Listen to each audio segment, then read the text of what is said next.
introduire le sujet, on avait posé la question de savoir pourquoi est-ce qu'il faut parler de programmation. Là, la question c'est... très bien, mais on parle de quoi? On a dit qu'on allait parler de programmation, qu'on allait parler de programmation. C'est géré de s'y mettre, hein.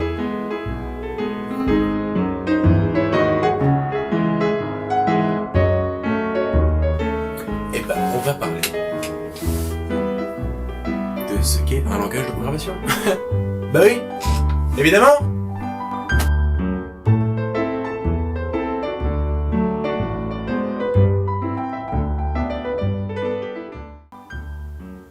Un langage de programmation, qu'est-ce que c'est?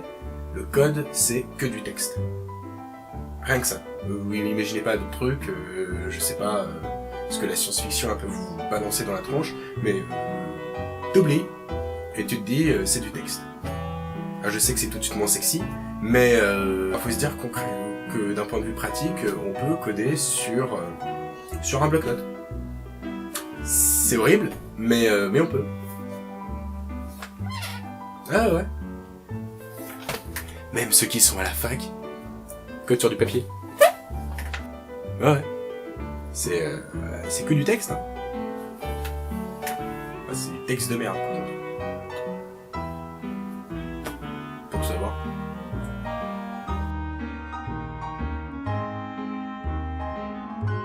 Le texte, on l'écrit dans des fichiers. Ces fichiers, pour déterminer quel est le langage, tout simplement, vont avoir une extension en rapport à ce fichier. C'est-à-dire que vous avez, pour le langage C, le langage Java, le langage PHP, etc., l'extension d'un fichier C, ça va être .c, en PHP, ça va être .php. Voilà. C'est ce qui va nous permettre de, quand on va parcourir les fichiers, on sait grosso modo quel type de fichier. De la même manière qu'on sait qu'on sait faire la différence entre un Word et un Excel, on fait la différence entre les différents langages grâce à l'extension de la même manière.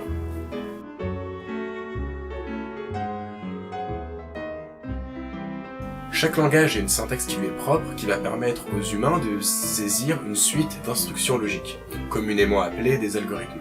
Faut pas non plus foncièrement imaginer des algorithmes comme l'image que vous pouvez en avoir en maths, comme ça. C'est beaucoup moins effrayant que ça en a l'air. Un exemple de suite d'instructions logiques très très simple, ce serait première instruction, je souhaite écrire quelque chose. Deuxième instruction, je souhaite afficher ce quelque chose que tu as écrit précédemment.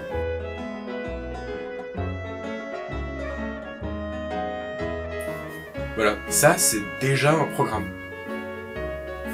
On fait souvent le parallèle entre le binaire et le code, mais c'est vrai que les œuvres de fiction ne nous ont pas vraiment aidés sur ce terrain-là. On voit souvent d'ailleurs des séries de 0 et de 1 qui défilent comme ça. Mais rien n'est plus éloigné de la réalité, c'est évidemment un gros cliché. Et d'ailleurs, un truc qui est assez amusant, c'est que je suis convaincu que qu'il y a énormément de développeurs qui, c'est sûr, qui comprennent rien à ce que c'est que, voilà, au fichier binaire, même à l'algèbre booléen, etc. C'est des problématiques qui sont beaucoup plus proches d'un électronicien ou de certaines spécificités du métier de développeur. Mais dans l'ensemble, pour faire, si vous voulez faire du web, des applis ou même des logiciels utilitaires, vraiment, c'est pas un problème. Bon, on dira c'est toujours mieux de savoir, c'est toujours mieux d'apprendre, on dira. Voilà. Après, la chose qui va vous ramener, qui ramène un peu, au binaire, c'est quoi? C'est et encore d'assez loin. C'est que les fichiers sont quantifiés en octets. Alors, un octet 8 bits. On fera un épisode sur les bits. Non. Le binaire est le langage qui est compris par la machine. C'est pas un langage humain, c'est un langage machine. D'ailleurs, on appelle ça un langage machine. La programmation, quand on parle de langage de programmation, ce sont des langages humains par contre. Ce sont des langages avec lesquels les humains vont travailler. Là, vous avez une illustration d'une représentation d'un fichier binaire, donc un exécutable, en hexadécimal. Alors, l'hexadécimal, ça veut juste dire qu'on compte en base 16. Les bases, c'est très simple. Nous, on a l'habitude de compter en base 10, c'est-à-dire qu'on compte de 0 à 9.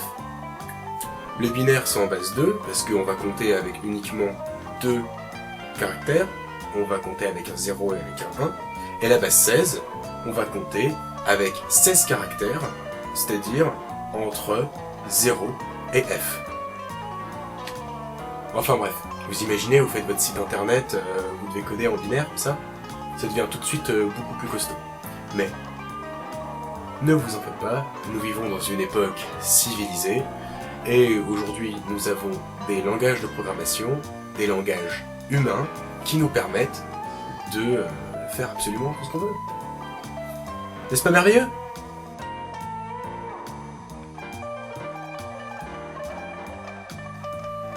Et là, on peut se poser la question de oui, mais si la machine, elle comprend du langage machine, quel est le rapport avec le langage humain que nous, on tape ? Les humains, ils tapent un langage humain et la machine, elle comprend un langage machine. Il est où le lien ? Et bien pour ça, on va utiliser un autre programme qui va nous permettre justement de faire la jonction entre les deux, c'est-à-dire de convertir notre langage humain en un langage machine. Pour ça, il y a deux procédés, deux types de programmes. Il y a les programmes qu'on va appeler des compilateurs et des interpréteurs.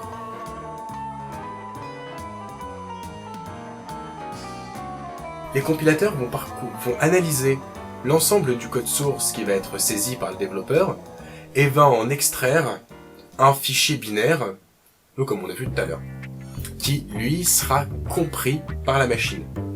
Un exécutable, quoi. Après, ok, ça roule. L'interpréteur, quant à lui, ne va pas générer le fichier. Il va traduire le code à la volée. C'est-à-dire qu'au fur et à mesure qu'il va parcourir le code, il va envoyer les instructions, il va faire la traduction en temps réel. Et donc, il y a certains langages qui vont utiliser des compilateurs qu'on va appeler communément des langages compilés, et des langages utilisant des interpréteurs qui sont des langages interprétés. Là, on peut se poser la question, d'accord, un langage compilé, un langage interprété, ok, mais pourquoi ? Pourquoi les deux ?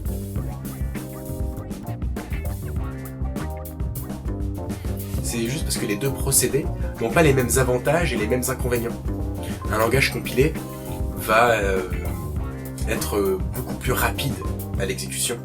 Bah oui, il a déjà un fichier qui est traduit, tout propre, tout net pour l'ordinateur.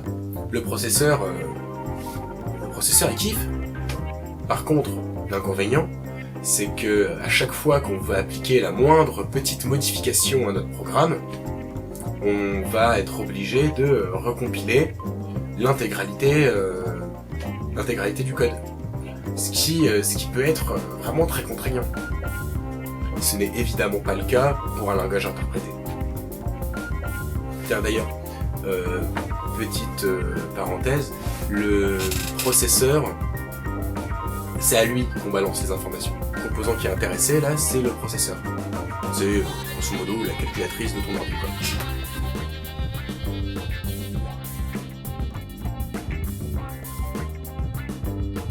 Et là vous me dites, ouais, ok, il y a plus rapide d'exécution, l'autre non, faire des modifications, ok, machin.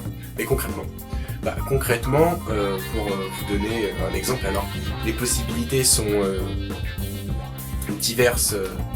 Là, Alors les applications, là, si on va parler de choix technologiques, ça dépend vraiment du projet qu'on veut faire, etc. Après, pour donner des gros exemples, World of Warcraft a été développé en C++, qui est un langage compilé. Dans le web, on va essentiellement utiliser des langages interprétés. Alors, bon, après, on peut faire à peu près ce qu'on veut, mais on va dire que les grosses tendances, si vous voulez vous mettre au web, on va vous parler de PHP et de JavaScript.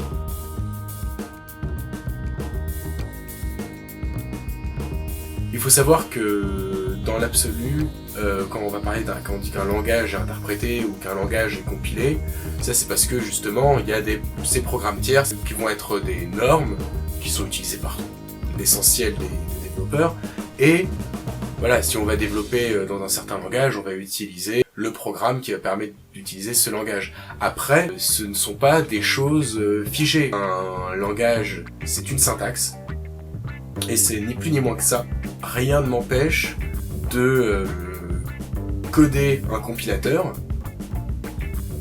pour un langage qui est normalement utilisé avec des interpréteurs. On peut faire absolument ce qu'on veut, faut le coder. Ben voilà, j'espère que cette petite vidéo sur les langages de programmation t'auront appris des trucs. S'il y a des choses qui n'ont pas été claires, que tu souhaiterais que je revienne, que je fasse une parenthèse dans une prochaine vidéo, dans la semaine, bah voilà, tu le dis, et bien belle, abonne-toi, à demain, salut.